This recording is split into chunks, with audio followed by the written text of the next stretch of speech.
rack up a lot of points if you can stay on the podium throughout a bunch of war canoes. We had a great war canoe year last year at the national championships, but the war canoe got us pretty close to the Burgee last year, but unfortunately we didn't get it, and it was the same the year before. So we're very happy to be right in that top 3 every single year for that, as long as I can remember at least. We've got quite a few athletes away. We're missing Mark Oldershaw, which is a huge hit for the team because Mark pulls in a lot of points in both war canoes and singles and doubles and fours. That's right. You saw the start list there for the junior men's K2 500 meter. Dan and Duval from Chinook in 1. Fellner and Lavallee from Toba in 2. Burloak's Barron and George in 3. Jourdain and Levine from Trois-Rivières in 4. In 5, Black and Dodson in 6. Marchalko and Steele from Masqua. Balmy Beaches, Robson and Schmid in 7. The Noen brothers, Cameron and Joshua. Noen squared from Chima in lane 8, and rounding things out from Sonobe, Laurence and Steinberg.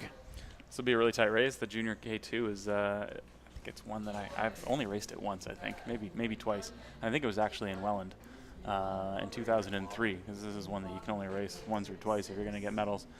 So these boys are off, and I'm expecting a big race from Burloak's Barron and George, but don't take your eyes off lane 4, Trois-Rivières.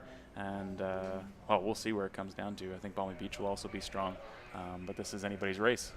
That's right, but when it comes to medal experience, Robert Laurence from Sonobe, he was on the podium last year, and he'll look to get back on with a different club this time.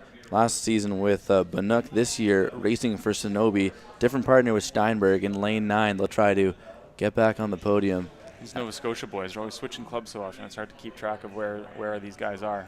It's like professional sports in Halifax. So their big trade deadlines come up, and they're $1 million deals going between these clubs to get these athletes locked down for a season. It's really good for the sport. Yeah, it's a great opportunity to get some extra cash, I guess. Get the big endorsements and make those big transactions. So we see these Trois-Rivières boys, Vincent Jourdain and Albert Levine. They seem to be pretty far ahead. They could be 200-meter athletes, so who knows what we'll see over the last 150 meters. But these guys, their stroke rate is up. It's a tailwind, so it's up to them to maintain this high pace. Yeah, Jourdain and Levine put down the fastest time in heat. It doesn't always mean that it's going to transfer to the finals, but with about 50 meters remaining, that stroke rates remain high. They're getting a bit of a push in 6 from Marchenko and Steele.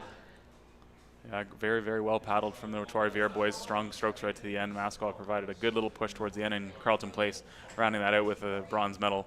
Then Balmy Beach in 4th, and I think Burloak in 5th.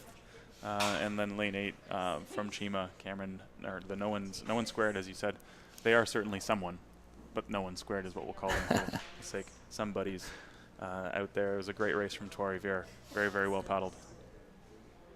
And as a result, Trois-Rivières back-to-back champions in this event.